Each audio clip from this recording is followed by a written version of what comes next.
istiqomah. Istiqomah di dalam memegang agama sampai kematian menjemput kita.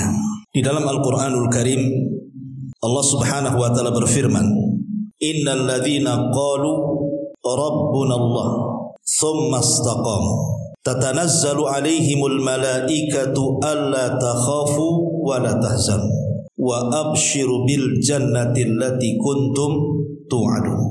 Allah Subhanahu wa ta'ala mengatakan, sesungguhnya orang-orang yang mengatakan Rabb kami Allah, kemudian mereka istiqomah dengan kata-kata itu. Artinya orang yang mengatakan Rabb kami Allah, orang-orang yang senantiasa melaksanakan perintah-perintah Allah, menjauhi larangan-larangan Allah, menikmati yang dihalalkan Allah, menjauhkan yang diharamkan Allah Azza wa Jalla, kemudian dia istiqomah dengan 4 perkara itu. Maka Allah Subhanahu wa ta'ala berjanji saat kematian kita, maka Allah Subhanahu wa ta'ala akan turunkan para malaikat menghibur kita.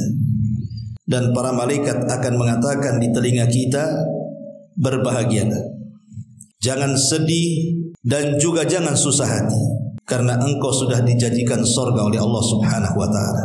Dari ayat ini kita dapat petik hikmah dan pelajaran bahwa orang yang senantiasa istiqamah di atas agamanya, maka hadiahnya adalah dia akan diwafatkan oleh Allah Azza wa Jalla dalam kondisi husnul khatimah. Ma'asyiral muslimin yang dimuliakan Allah Azza wa Jalla, ada beberapa kisah sebelum kita masuk tentang poin-poinnya, tentang bagaimana para ulama saat wafat, para ulama yang mengajarkan kepada kita betapa mulianya istiqomah itu. Dikisahkan dari Hasan Al-Basri rahimahullahu ta'ala, lamma hadarahul mautu, ketika beliau menjelang wafatnya, dakhala alaihi rijalun min ashabihi, teman-temannya datang. Dan Imam Hasan Al-Basri ini hidup di generasi kedua setelah para sahabat, yang disebut dengan generasi tabi'in. Dan Imam Hasan Al-Basri ini terkenal sebagai Sayyidut Tabi'in, pemimpinnya para tabi'in, dikenal keulamaannya. Bahkan ucapannya kalau bicara itu persis seperti Nabi, untayan-untayannya itu seperti sabda Nabi, saking indahnya. Jadi Hasan Al-Basri saat detik-detik wafatnya datang teman-temannya, faqalu, teman-teman yang mengatakan, zawidna minka kalimatin yanfa'una Allahu Azza wa Jalla bihinna ya imam. Wahai imam, sebelum kau mati, bisa enggak kau berikan arahan-arahan kepada kami, nasihat-nasihat kepada kami dengan kalimat-kalimat, semoga Allah memberikan manfaat kepada kami dengan kalimatmu itu. Maka Hasan Al-Basri rahimahullahu ta'ala mengatakan, inni muzawwidukum salasa kalimat, akan aku arahkan kepada kalian 3 kalimat. Ini orang mau mati tapi bisa sempat memberikan nasihat. Kalau kita lihat hari ini orang yang mau mati itu jangan lagi ngasih nasihat, ditalkin la ilaha illallah aja tak bunyi, ya kan? Tapi begitulah kematian para ulama, sempat-sempatnya dia ngasih nasihat. Dia mengatakan, inni muzawwidukum salasa kalimat, aku berikan bekal kepada kalian dengan 3 kalimat. Kemudian beliau mengatakan, yang pertama, ma nuhitum anhu min amrin fakunu min atrakin nasilah. Apapun yang dilarang kepada kalian, kalau Allah dan Rasulnya melarang kalian, jadilah kalian manusia yang paling meninggalkan larangan itu. Kalau sudah Allah larang, Rasul larang, jadilah manusia yang paling menjauh dari larangan itu. Kemudian yang kedua, wa ma amartum bihi min ma'rufin fakunu min a'malin nasibi. Dan apapun yang diperintahkan kepada kalian dari Allah dan Rasulnya, dari kebaikan-kebaikan, maka jadilah kalian orang yang paling mengamalkannya. Kemudian yang ketiga, wa'lamu anna khuttakum khutwatun lakum wa khutwatun alaikum. Ingatlah bahwa perjalananmu di dunia ini bisa menguntungkan dirimu atau bisa merugikan dirimu. Fanduru aina taghduna wa aina taruhun. Maka perhatikan dalam hidupmu kemana engkau pergi dan kemana engkau kembali. Artinya yang terakhir ini seolah-olah Al-Imam mengatakan, Hasan Al-Basri rahimahullahu ta'ala, ketika kita ini keluar rumah, entah mengarah kemana saja, perhatikan arah itu. Apakah ada pahala di situ ataukah ada dosa di situ? maka carilah yang banyak pahalanya, tinggalkan yang banyak dosanya. Kemudian setelah dia menasihati 3 kalimat ini, wa kana yughma alaihi thumma yafiqu wa yaqulu sabran wa ihtisaban wa tasliman li amrillahi hatta qubid. Ketika selesai dia menasihati itu, tiba-tiba dia pingsan. Setelah pingsan dia sadar. Ketika sadar itulah dia mengatakan, ya Allah, semoga Engkau berikan aku kesabaran, semoga Engkau berikan pahala yang banyak kepadaku, dan semoga Allah berikan kepadaku kemudahan untuk berserah diri akan perintah Allah Subhanahu wa taala. Setelah dia bicara seperti itu, dia pun meninggal dunia. Lihat, begitulah bagaimana para ulama ketika meninggal dunia. Dikisahkan dari ulama yang lain. Thabit Al-Bunani rahimahullahu taala yang wafat tahun 127 Hijriah. Qala ibnuhu Muhammad, berkata putranya Thabit Al-Bunani ini namanya Muhammad, "Dhahabtu ulakkinu abi." Kata anaknya Muhammad ini, aku menemui ayahku. Dan Thabit Al-Bunani seorang ulama besar di zaman itu. Jadi kata Muhammad anaknya ini, aku pergi menuju ayahku yang sedang sakaratul maut itu. Dan aku berusaha untuk mentalkinkan dengan kalimat la ilaha illallah. Dia mengatakan, ya abati qul la ilaha illallah. Wahai ayahku, katakan tidak ada sembahan yang berhak disembah kecuali Allah. Tapi apa kata Thabit Al-Bunani? Dia mengatakan, ya bunai khalli anni fa inni fi wirdis sabi' ka'annahu yaqra wa nafsuhu takhruj. Dia mengatakan, ya bunai, wahai anakku, tidak perlu kau talkinkan aku, katanya, karena sesungguhnya aku sedang membaca wiridku sendiri. Aku sedang membaca wirid, aku sedang membaca Al-Quran, aku sedang berzikir. Sambil dia bicara, tiba-tiba kemudian dia meninggal dunia. Jadi lihat bagaimana para ulama ketika diingatkan dia ingat. Tapi kita lihat kematian di tengah-tengah kita lah orang-orang yang koma, orang-orang yang sedang sakaratul maut. Kadang-kadang orang yang mengaji banyak di situ pun kadang-kadang tidak tahu. Ditalkinkan pun tidak bergerak lisannya. Ini menunjukkan apa? Para ulama memberikan petunjuk kepada kita, beginilah orang-orang yang husnul khatimah. Kemudian juga dikisahkan oleh Abu Bakar Ibn Ayyas, seorang ulama juga yang meninggal pada tahun 193 Hijriah. Lamma hadarat Abu Bakrin al-wafat. Ketika Abu Bakar Ibn Iyas ini meninggal dunia, bakat ukhtuh, saudarinya yang perempuan tiba-tiba menangis melihat saudaranya Abu Bakar Ibn Iyas, seorang alim itu yang sedang sakaratul maut.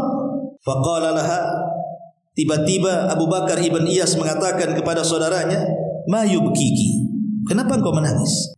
Kenapa engkau menangis? Unzuri ila tilka az-zawaya. Kau lihat tembok di pojok sana, katanya. Kau lihat tembok di pojok sana, kata Abu Bakar Ibn Iyas ini. Faqad khatama akhuki fiha 18,000 khatmah. Sungguh saudaramu ini, Abu Bakar Ibn Ayyas ini, sungguh saudaramu ini di pojok sana sudah menghatamkan 1018 kali hatam Al-Quran di pojok itu, katanya. Dia mengatakan seperti itu. Kemudian dia meninggal dunia. Lihat bagaimana orang dulu, mereka menghadapi kematian itu dengan tenang, kan? Karena mereka menurut kacamata kita secara zahir, amal mereka sudah cukup, kan gitu. Udah ribuan kali mereka menghatamkan Al-Quran. Pertanyaannya, berapa kali kita menghatamkan Quran? Tiba-tiba kita menghayal ingin husnul khatimah, kan gitu. Ya kalau para ulama ya wajar seperti itu. Ya. Ma'asyiral muslimin yang dimuliakan Allah Azza wa Jalla. Kemudian juga dikisahkan oleh Abu Bakar Ibn Habib yang meninggal pada tahun 530 Hijriah.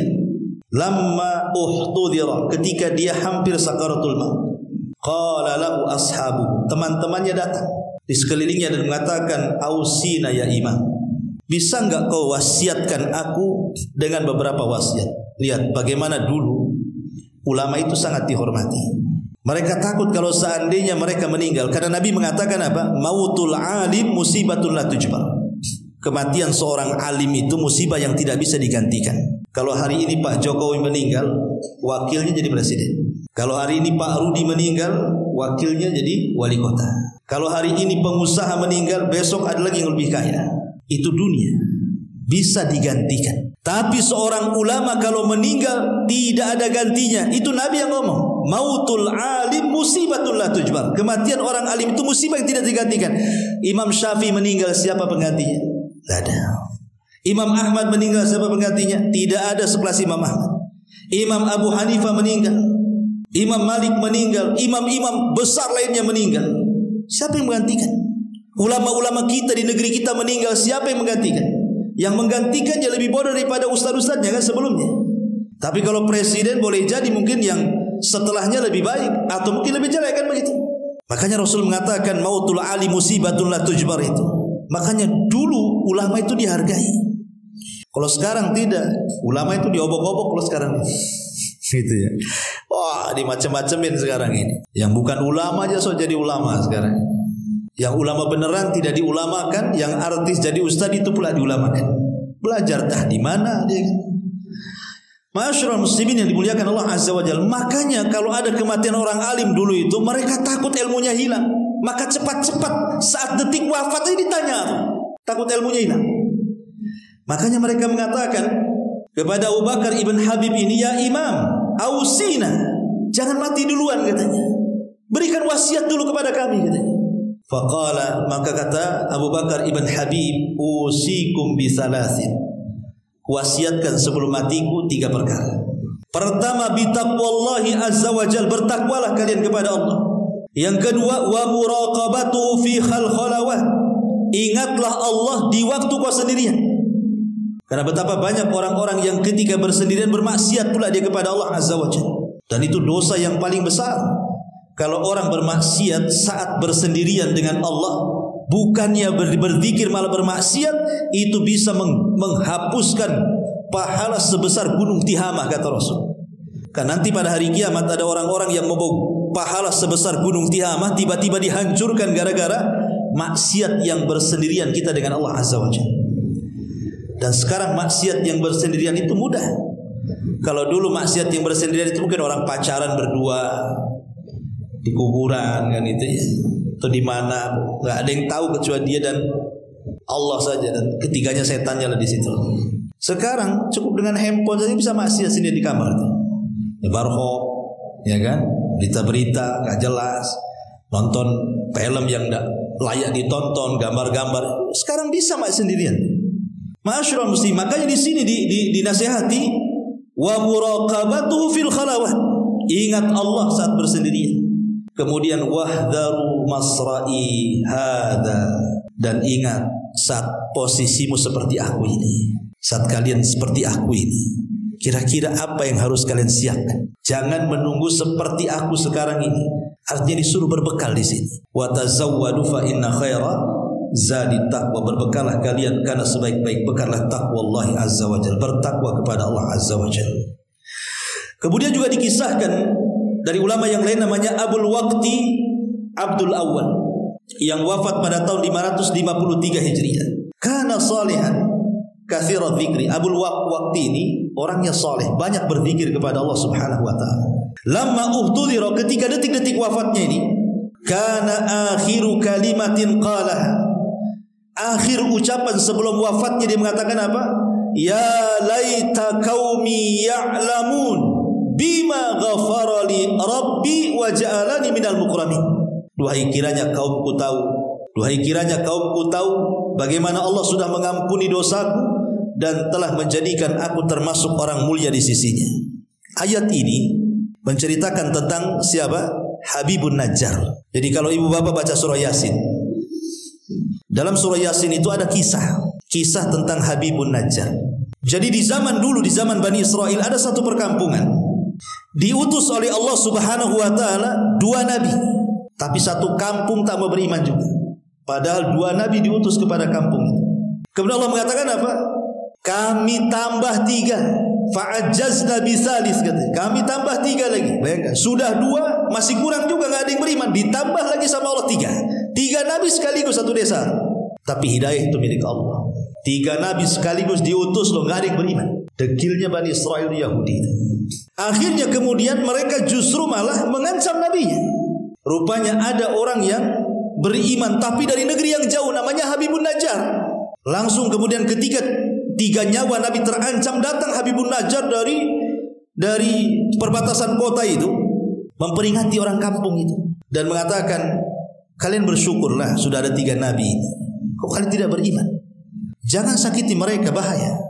Justru kemudian Habibun Najjar ditangkap. Habis ditangkap kemudian dipendam setengah badan, kemudian dirajam hidup-hidup sampai mati. Lah Habibun Najjar ini saat mati dia baca ayat ini. Diabadikan dalam Al-Quran. Ya laita qaumi ya'lamun bima ghafara li rabbi wa ja'alani minal mukramin. Karena saat dia meninggal, dia digambarkan dia berada di surga. Makanya dia mengatakan, duhai kiranya kaumku tahu Allah sudah mengampuni dosa-dosaku dan telah menjadikan aku termasuk orang mulia. Ya tapi kan tidak mungkin kedengaran orang sudah mati. Ya, dia hanya ngomong untuk dirinya sendiri saja. Makanya kemudian ayat ini pula yang dibaca oleh Abul Waqti Abdul Awwal ketika meninggal dunia. Makanya terkadang tanda-tanda husnul khatimah itu diakhiri dengan baca Quran. Ada seorang syekh bercerita, jadi di Riyadh di Arab Saudi sana ada anak muda itu kecintaannya kepada Quran luar biasa, luar biasa. Dalam bus dia baca Quran, dalam pesawat dia baca Quran, ketika di mobil dia baca Quran, ketika di halte dia baca Quran. Pokoknya di mana saja dia tidak lepas daripada Quran saku dan dia baca terus tanpa ada perasaan malu. Coba kalau anak-anak muda zaman sekarang naik kereta, keluarkan Quran kemudian baca, di sampingnya ada gadis cantik, tak jadi, ya kan? Malu. Jangankan baca Quran, waktunya sholat pun tak mau sholat dia. Coba bayangkan. Zaman sekarang ini seperti itu karena tidak ada iman lagi sudah. Allah takdirkan anak muda ini berada di dalam mobil, rupanya mobilnya kecelakaan, tabrakan. Ya. Semua mati di tempat. Anak muda ini pula sekarang.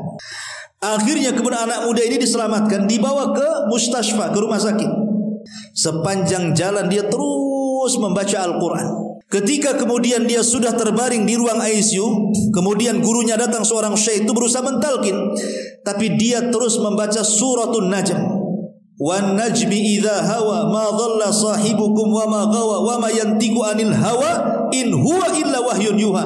Diulang-ulang ayat ini dan dia mati di ujung ayat wa ma yantiqu anil hawa in huwa illa wahyun yuha. Dan tidaklah Muhammad itu berucap dengan hawa nafsunya, yang diucapkanlah wahyu yang diwahyukan kepadanya, kemudian dia meninggal. Itulah Al-Quran. Ya. Ma'asyiral muslimin yang dimuliakan Allah Azza wa Jalla. Tapi ada juga orang-orang yang meninggal itu subhanallah. Sampai-sampai seorang syekh ini bercerita juga, seorang syekh ini suul khatimah betul.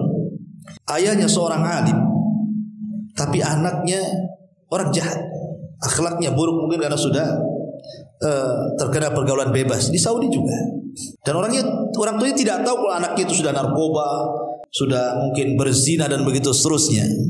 Orang tuanya tidak tahu. Taunya adalah ketika terjadi kecelakaan, kemudian dibawa ke rumah sakit karena bapaknya seorang alim, maka berusaha mentalkin anak muda ini. Tapi apa yang terjadi? Setiap dikatakan ya bunayya qul la ilaha illallah, wahai anakku katakan la ilaha illallah, tapi apa yang keluar? Yang keluar nama gadis-gadis yang pernah dizinahinya, dan dia masih hafal namanya dan dia sebut satu persatu, dan yang terakhir ketika disebut disitulah nyawanya terakhir keluar. Auzubillah. Sul khatimah. Ya. Ma'asyiral muslimin yang dimuliakan Allah Subhanahu wa taala. Makanya kenapa Nabi SAW selalu meminta kepada kita umatnya, menganjurkan umatnya untuk berdoa agar kita wafat di atas kebaikan. Abdurrahman ibn al-Aswad juga dikisahkan ulama yang meninggal pada tahun 99 Hijriah. Lama uhtudir Abdurrahman ibn Aswad, ketika Abdurrahman ibn Aswad ini detik-detik wafatnya, baka dia menangis. Faqila lahu, dikatakan kepadanya, wa ma yumkika ya imam, apa yang membuat anda menangis wahai imam? Qala, dia mengatakan, asafan ala shaumi was shalah, menyesal aku tidak memperbanyak puasa dan salat, katanya. Ada di ulama besar, dia ahli salat, dia ahli puasa, tapi dia masih menyesal dia kurang dalam puasa dan salat. Lah kita lo tidak pernah menambah dari yang wajib. Kadang puasa sunnah malas, salat sunnah malas, qiyamul lail malas, kan? Cemana pula akan mengatakan seperti ini? Harusnya kata-kata ini kan pantas untuk kita. Tapi dia ulama yang ahli salat, ahli puasa masih mengatakan ya asafa ala shaumi was shalah, katanya. Duhai kiranya aku ketika masih sehat betul-betul merajinkan kembali puasa dan salat. Walam yazal yaqra'ul Qur'an. Setelah itu dia terus membaca Al-Quran hatta mata, sampai meninggal dunia. Kemudian juga dikisahkan oleh Sulaiman At-Taimi yang wafat pada tahun 143 Hijriah. Qala ibnu, yang berkata ini adalah putranya. Hina hadara abil maut, ketika ayahku meninggal dunia, Sulaiman At-Taimi, qala li, dia mengatakan kepadaku, ya bunai, hadithni bi rukhsi la'alli alqallaha ta'ala wa ana husnu dhanubi. Wahai anakku, kisahkan kepadaku, mungkin dengan rukhsah-rukhsah, keringanan-keringanan yang pernah kau dapatkan dari ilmumu kepadaku, supaya aku bisa berjumpa dengan Allah dan aku dalam kondisi berbaik sangka dengan Allah. Ikhwan, ibu-ibu yang dimuliakan Allah Azza wa Jalla, ini termasuk sunnah yang kadang-kadang mahjurah, ditinggalkan. Orang yang sakit itu, orang yang sakit parah, itu setan lebih dekat dengan dia dibandingkan malaikat. Orang yang sakit parah itu setan lebih dekat, karena setan tidak mau ada dari hamba-hamba Allah yang meninggal dunia kemudian dia husnul khatimah, karena itu kesempatan terakhir menggoda dia masalahnya. Makanya setan itu akan berusaha menghubungi orang yang sakit parah, jangan sampai detik-detik wafatnya kemudian lepas pula dari jeratan setan. Itu sangat rugi setan itu, karena masalahnya dia akan mati kan, udah gak ada kesempatan menggoda lagi. Makanya setan akan menghubungi orang sakit. Makanya lihat orang-orang sakit, terutama yang sudah parah, apalagi sudah lama, apalagi sudah terbaring, ucapannya aneh-aneh kan. Terkadang lebih baik mati daripada hidup. Putus asa, kecapean menahan sakitnya, sudah tidak sabar lagi, tidak mengharap pahala lagi. Karena apa? Setan masuk supaya dia apa? Putus asa. Padahal Nabi SAW pernah mengatakan kepada Abbas, pamannya, saat sakit parahnya, dan mengatakan, ini Rasul ngomong sama pamannya Abbas tuh, hei Abbas, pamanku, jangan sekali-kali kau berandai-andai dengan kematian. Sebab kalau seandainya penyakitmu Allah sembuhkan dan engkau orang baik, engkau bisa menambah pahala. Tapi kalau engkau orang jahat, kau ada kesempatan bertobat. Ya. Kalau engkau orang jahat, tiba-tiba disembuhkan penyakitmu, kau ada kesempatan bertobat. Tapi kalau engkau orang baik, kau bisa menambah pahala, kata Nabi. Tetapi kalau memang harus mengucapkan karena sudah tidak tahan lagi, maka katakanlah, ya Allah, kalau memang kematianku lebih baik matikan saja. Tapi kalau kehidupanku lebih baik, maka sembuhkan. Karena saat itu setan akan berkumpul kepada orang sakit itu. Makanya di sini kenapa kemudian Sulaiman At-Taimi ini mengatakan agar jangan sampai ketika aku meninggal aku bersuudzon kepada Allah, tapi supaya aku berhusnudzon, berbaik sangka kepada Allah. Makanya kita sebagai orang hidup, kalau seandainya kita berkunjung kepada orang sakit itu, jangan sekali-kali menceritakan keburukan orang yang sakit.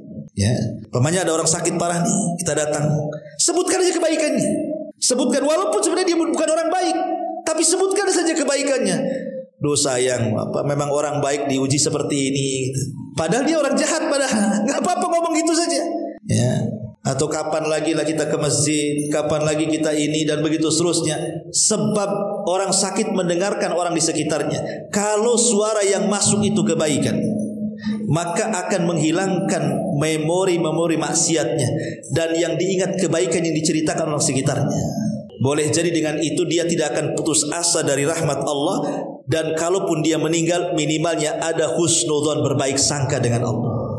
Tapi kalau kita ceritakan keburukannya, cepatlah sembuh, kita maling lagi, kita ngerampok lagi, kita mabuk lagi, itu kan dosa semua, ya kan? Ya, cepat sembuh. Kapan kita narkoba lagi? Kapan kita ke diskotik lagi? Kapan dugem lagi?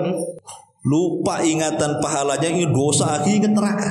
Kalau sudah ingat neraka, suudzon kepada Allah. Kalau sudah suudzon kepada Allah, jangan pula kemudian dia mati, itu pula dosa yang terakhir yang ia bawa menghadap Allah, suudzon, berburuk sangka kepada Allah, seolah-olah dia tidak akan masuk surga, pasti neraka. Itu berbahaya. Ya.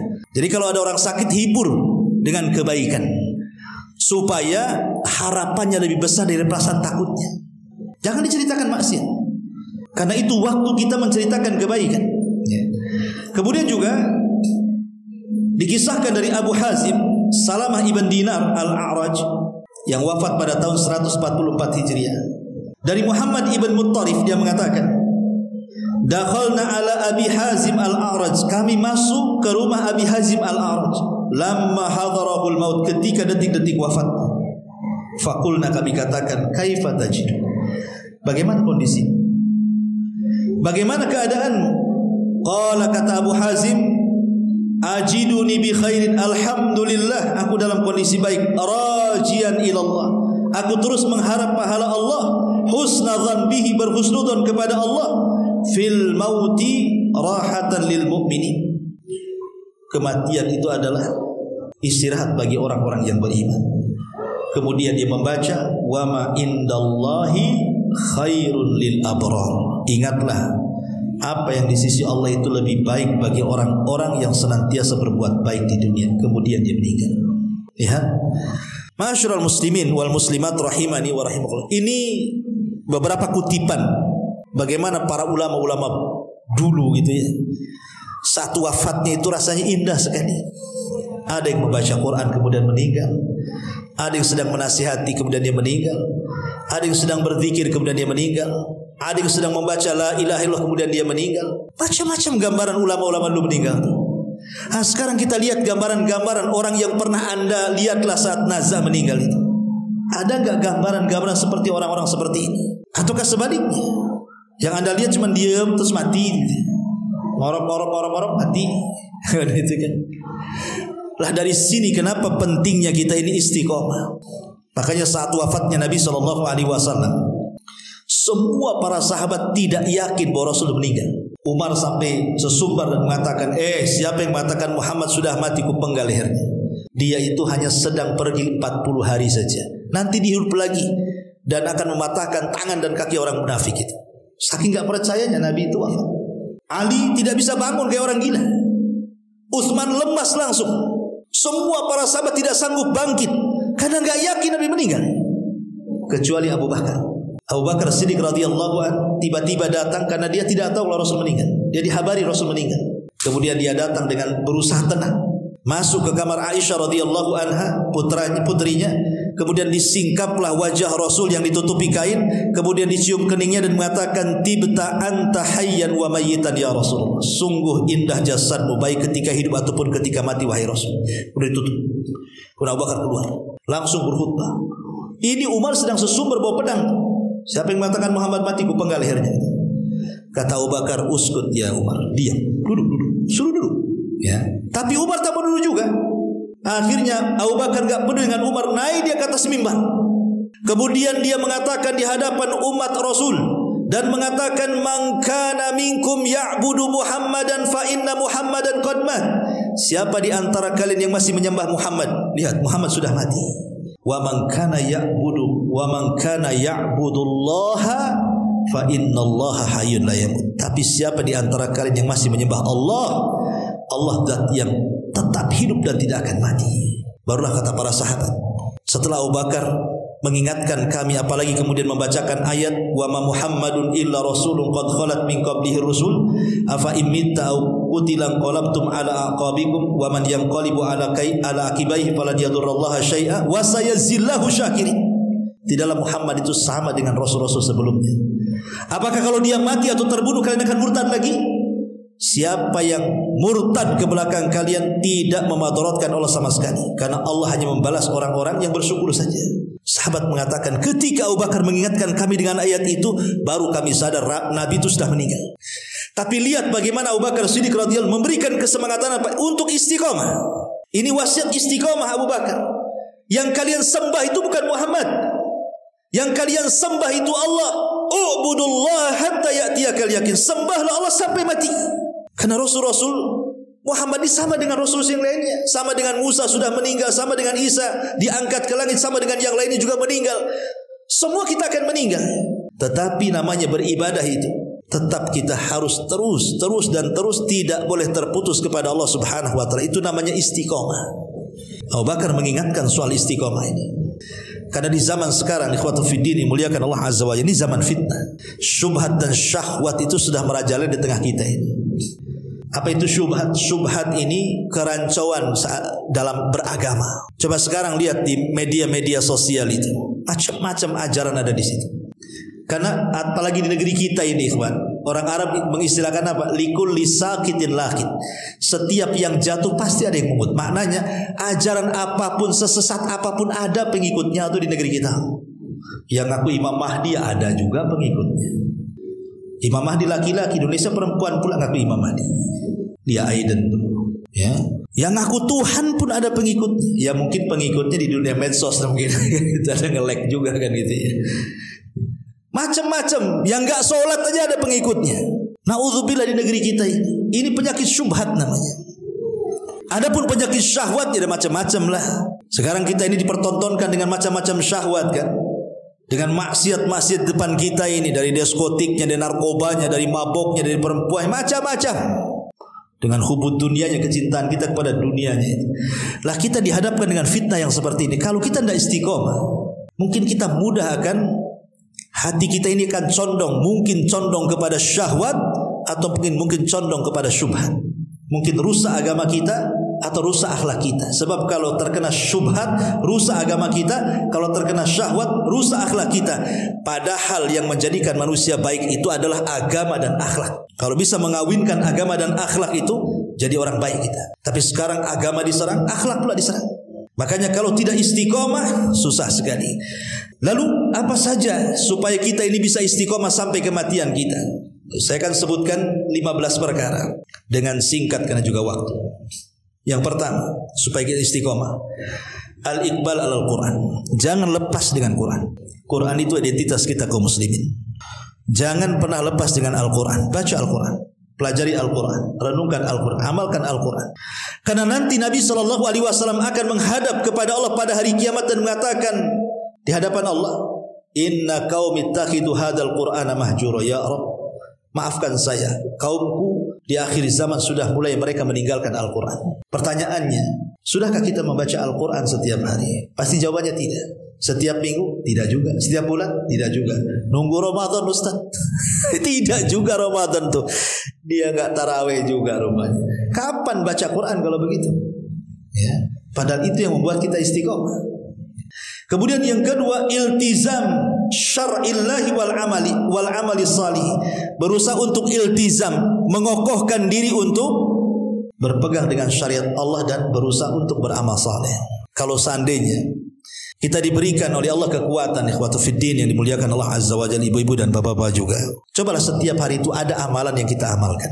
Amalan apa sajalah selain yang diwajibkan. Entah berupa zikir, entah berupa baca Quran, entah berupa menolong orang, entah berupa silaturahim, terserah. Kan amal soleh kan banyak, tapi minimalnya setiap hari ada. Makanya ketika Rasul mengumpulkan para sahabat, apa kata Rasulullah? Siapa di antara kalian yang puasa? Tidak ada yang jawab. Abu Bakar mengatakan saya. Siapa di antara kalian yang hari ini mengunjungi orang sakit? Tidak ada yang menjawab. Kata Abu Bakar saya. Siapa di antara kalian yang memberi makan fakir miskin? Tidak ada yang jawab. Kata Abu Bakar saya. Siapa yang hari ini mengikuti jenazah? Tidak ada yang jawab. Kata Abu Bakar saya. Bayangkan, Abu Bakar dalam satu hari puasa, mengunjungi orang sakit, mengunjungi jenazah, memberi makan orang sakit. Kata Rasul, tidaklah manusia ada 4 sifat ini pada dirinya kecuali dia masuk surga. Jadi kalau bisa setiap hari itu minimalnya ada 4 amalan lah yang kita amalkan. Kira-kira apa kan begitu? Ya. Karena semua itu akan ditanya di hadapan Allah Azza wa Jalla. Kemudian yang ketiga, tadabbur qasasil anbiya. Berusaha untuk tadabbur. Kalau kita ingin istiqomah, cobalah buka sejarah. Entah mempelajari sejarah Nabi, sejarah para sahabat, sejarah para ulama gitu. Maka kita akan semangat tuh. Kalau kita mendengar sejarah itu akan semangat. Ya, seolah-olah semua ada. Makanya kenapa kemudian di Quran itu Allah Subhanahu wa taala menceritakan para nabi kepada nabi. Kan Quran turun kepada nabi dulu kan. Jadi Allah menceritakan para nabi kepada nabi. Apa gunanya? Allah mengatakan linutsabbita bihi fuada, supaya memantapkan hati nabi itu. Jadi kalau nabi umpamanya diuji oleh kaumnya, nabi-nabi dulu juga diuji. Kalau seandainya kemudian Rasul diuji anak-anaknya meninggal, dulu Nabi Ibrahim disuruh menyembelih Ismail lagi. Kalau Nabi SAW diuji dengan sakit, Ayub 18 tahun sakit. Kalau seandainya ada orang kemudian mencaci maki mengatakan dia gila, semua para nabi dibilang gila. Akhirnya kan tenang tuh. Karena ada pendahulunya kan. Makanya kalau seandainya nih kita dapat musibah, kemudian musibah kita digandengkan dengan musibah Nabi, tenang kita. Coba, apa yang tidak ada pada Nabi, apa yang tidak ada pada kita ada pada Nabi. Musibah apa saja yang kita hadapi, Nabi pernah mengalaminya. Kita tenang jadinya kan. Ada orang yang kemudian kena musibah anaknya meninggal, Nabi anaknya meninggal juga. Kecil-kecil lagi, bayi-bayi. Ketika kita berdakwah kemudian anggaplah tadi umpamanya kan, buat masjid, wah ini pakai tenaga ini. Nabi juga sama. Ya, tenanglah kita. Begitu kita mengikuti jalan Nabi. Oh, kita ditimpa kefakiran, Nabi penggembala kambing berbelas-belas tahun itu kan. Bukan setahun 2 tahun jadi penggembala kambing itu dengan gaji murah. Miskin juga Nabi. Apalagi coba disebutkan apa musibah yang ada pada diri kita itu Nabi punya semuanya. Nabi anak yatim bahkan dalam kandungan lagi. Setelah brojol, ASI dipindah-pindah dari Halimah Sa'diyah, dipindah lagi ke pamannya, dipindah lagi ke kakeknya. Kita mungkin tidak pernah merasakan itu. Makanya kenapa kalau kita mempelajari sirah-sirah Nabi itu, kita akan tenang. Ada contohnya rupanya. Ya. Kemudian juga yang keempat, ad-du'a. Berdoa kepada Allah. Dan Nabi SAW yang paling banyak berdoa kepada Allah apa? Ya muqallibal qulub tsabbit qalbi ala dini. Wahai zat yang membolak-balikan hati, tetapkan hatiku di atas agamamu. Karena Rasul pernah mengatakan, nanti di akhir zaman ada orang yang mukmin di pagi hari, kafir di malam hari. Mukmin di malam hari, kafir pula di siang hari. Karena siapa yang memegang hati? Allah yang memegang hati. Dulu di zaman Nabi Musa ada orang namanya siapa? Bal'am ibn Ba'ur. Bal'am ibn Ba'ur ini ahli ibadah, ulamanya Bani Israel. Bisa kufur. Gara-gara apa? Gara-gara dunia.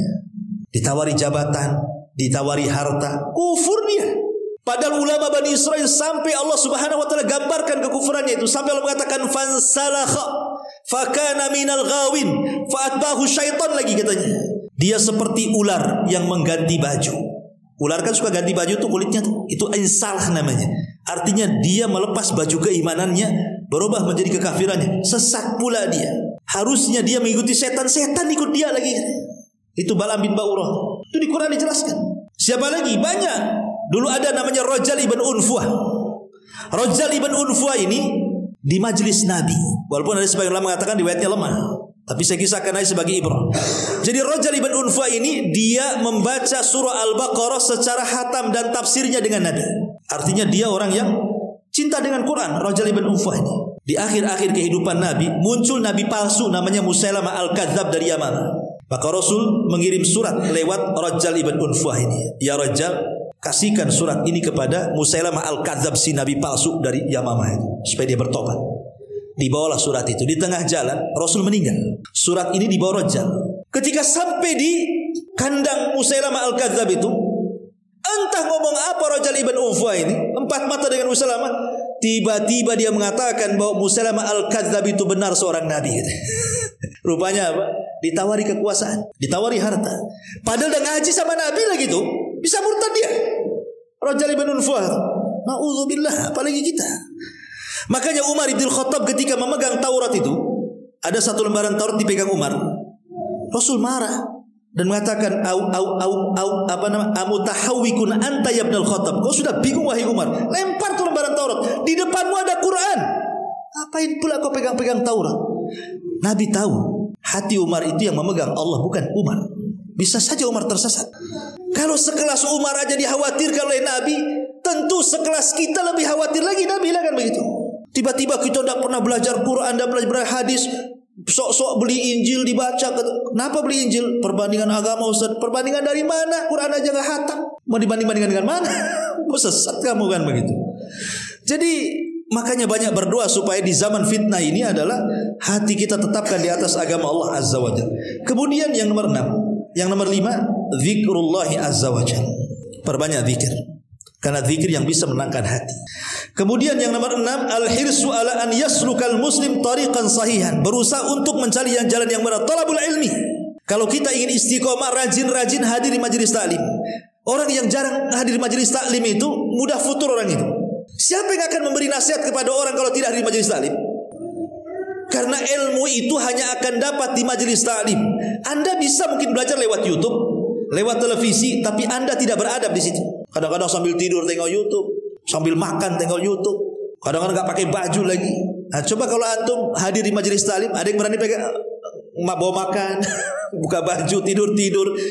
Mungkin ustadznya yang pulang, ngapain lah ngajari orang kayak gini. Ya. Karena kalau sudah di majelis taklim pasti ada adabnya, ada malu sedikit lagi gitu. Karena ada malaikat di situ, makanya pasti dapat ilmu. Walaupun seandainya ilmu itu diulang-ulang, minimalnya pulang sudah tak ada dosa lah. Kita ini sudah banyak dosa, susah pula hadir di majelis taklim, istighfar pun tidak. Minimalnya kalau sudah susah istighfar, hadir aja di majelis taklim, pulang itu dosanya sudah hilang.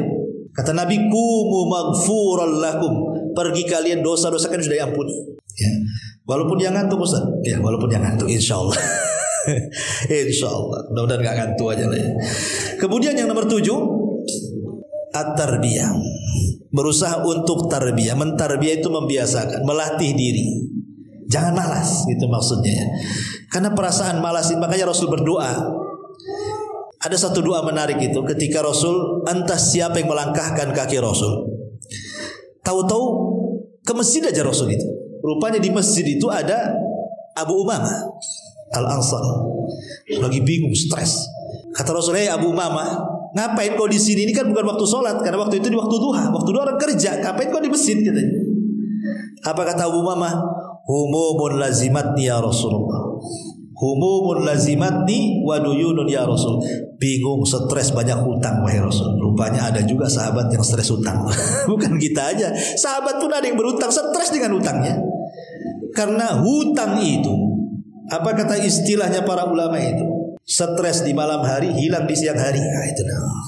Orang yang punya hutang itu cuma 2. Kalau malamnya stres, siangnya hilang, takut ada debt collector. Hilang tak kemana. Tadi siang datang lagi, stres lagi itu. Makanya jangan suka hutang. Jadi kata Nabi SAW, "Ya Aba Umamah, maukah ku ajarkan kepadamu beberapa kalimat? Kalau kau baca, ku yakin nih, stresmu hilang, hutangmu terlunasi," katanya. Wah, kata Abu Umamah, mau saya itu Rasul. Apa tuh kalimat tuh? Maka Nabi SAW mengajarkan, katakan, "Ya Aba Umamah, setiap pagi dan petang, Allahumma inni a'udzubika minal hammi wal hazan.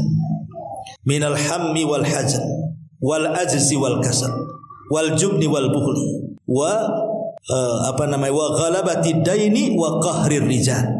8 kalimat diajarkan tadi. Ya Allah, saya berlindung kepada minal hammi wal hazan. Ham artinya bingung, hazan artinya sedih. Bingung menghadapi perkara yang dihadapi dan yang akan datang, sedih karena menghadapi yang sudah berlalu. Itu artinya. Ya, kalau yang berlalu kan sedih kita kan namanya. Kita dulu pernah kaya jadi miskin, sedih. Dulu masih jadi polisi, sedang purnawirawan, sedih kan itu. Udah pensiun sedih kan itu.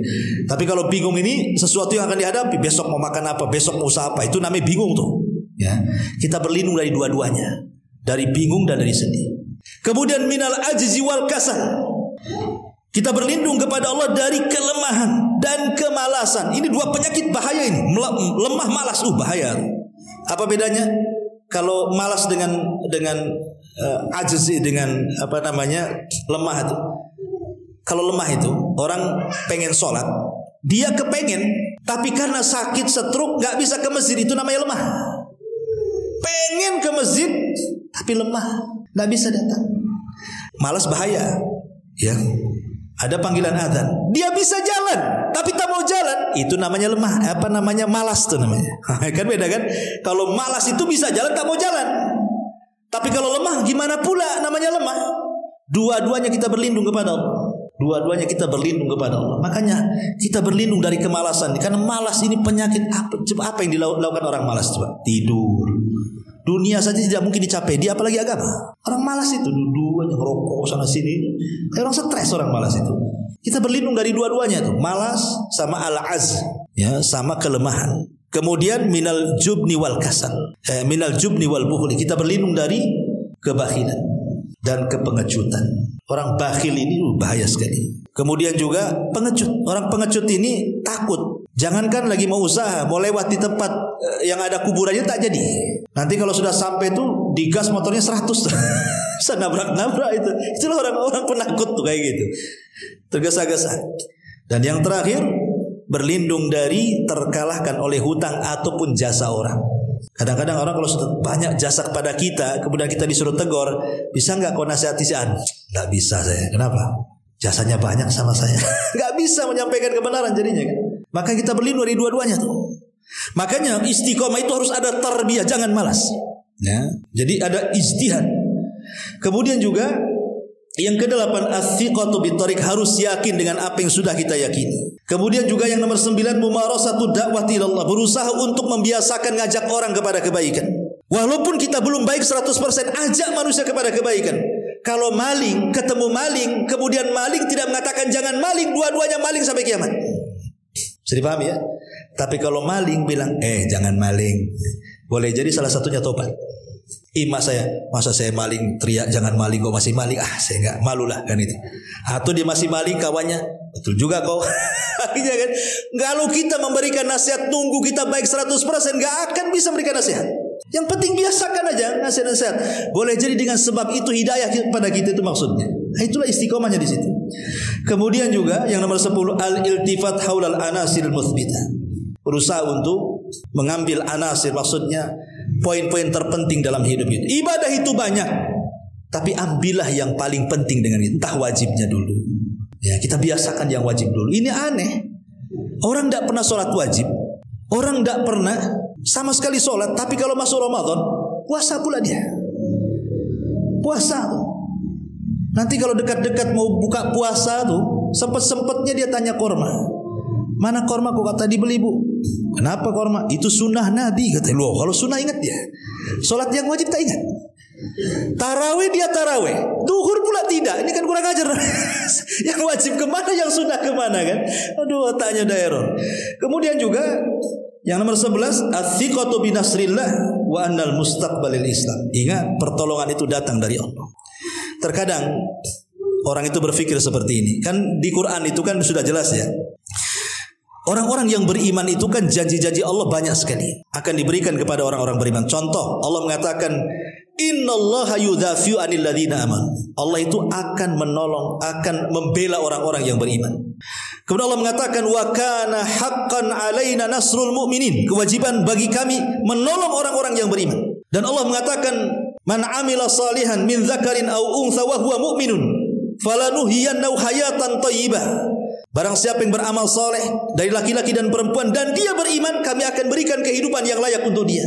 Bahkan Allah mengatakan wa'adallahu alladhina amanu wa amilus solih la yastakhlifannakum fil ardi. Allah sudah janjikan kepada orang yang beriman dan beramal soleh akan diberikan kekuasaan di permukaan bumi. Lihat, orang yang beriman pertama dibela Allah, ditolong Allah, diberikan kehidupan yang layak Allah, bahkan diberikan kekuasaan lagi oleh Allah. Pertanyaannya, Ustaz, rasa-rasanya saya sudah beriman, tapi mana pertolongan Allah katanya? Kok saya gini-gini saja hidupnya? Ngontrak-ngontrak saja hidupnya. Usahanya tidak pernah jalan-jalan. Saya sudah sholat kok, sudah puasa, sudah ngaji. Apa betul yang berpuasa sekarang di dunia umat Islam? Rasa-rasanya saya sudah beriman, Ustaz. Manalah pertolongan Allah itu? Katanya janjinya banyak. Dia tidak sadar bahasa dia. Dia kan baru rasanya tuh. Anda ini beriman baru rasanya. Supermi rasa ayam. Ada ayamnya di situ? Kan baru rasanya saja, tak ada ayamnya di situ. Jadi kalau baru rasanya belum ada imannya, percuma saja. Karena iman tidak bisa dirasa. Iman itu diaplikasikan lewat keyakinan, kemudian lewat lisan, kemudian lewat perbuatan. Kalau hanya ngomong itu saja tidak bisa. Jadi makanya harus betul-betul thiqah, yakin dengan pertolongan Allah. Kemudian yang nomor 12, ijtima al-akhlaq al-muayyanati ala sabat. Berusaha untuk berakhlak, perbaiki akhlak kita, mulai tutur kata, perbuatan, baik akhlak dengan diri sendiri, akhlak dengan anak, dengan keluarga, dengan orang tua, dengan tetangga. Berusahalah dirobahkan begitu. Karena itu yang bisa mengantarkan kepada istiqomah. Termasuk juga wasiatus salihin. Datang kepada orang-orang saleh, datang kepada ustadz, kiai, ajengan, tuan guru, minta nasihat mereka. Ya, fala tuzakku anfusakum, jangan merasa bersih diri sendiri. Ya, kita ini rohani kita perlu disiram. Mungkin badan kita sudah cukup lah dengan baksonya, mie ayamnya, apa semua ya kan. Hari-hari kadang makan 4-5 kali kita. Sudah cukup badan kita tuh. Ruh kita yang belum cukup. Hadir di majelis taklim, melihat YouTube pengajian atau datang ke orang saleh dan begitu seterusnya kan. Karena itu yang bisa memantapkan sebenarnya. Kalau tidak dilakukan maka kita akan futur. Kemudian juga zikrul maut. Ingat kematian. Karena kalau ingat kematian itulah yang akan menghancurkan semua kenikmatan kita. Dan yang terakhir, ta'ammul fi na'imil jannati wa adzabin nar. Kita senantiasa berfikir tentang indahnya sorga, kemudian juga azabnya neraka yang sudah saya jelaskan pada minggu yang lalu. Kalau kita sudah tahu nikmatnya sorga, pedihnya neraka, tentu kita tidak mau masuk neraka dan pasti kita masuk sorga.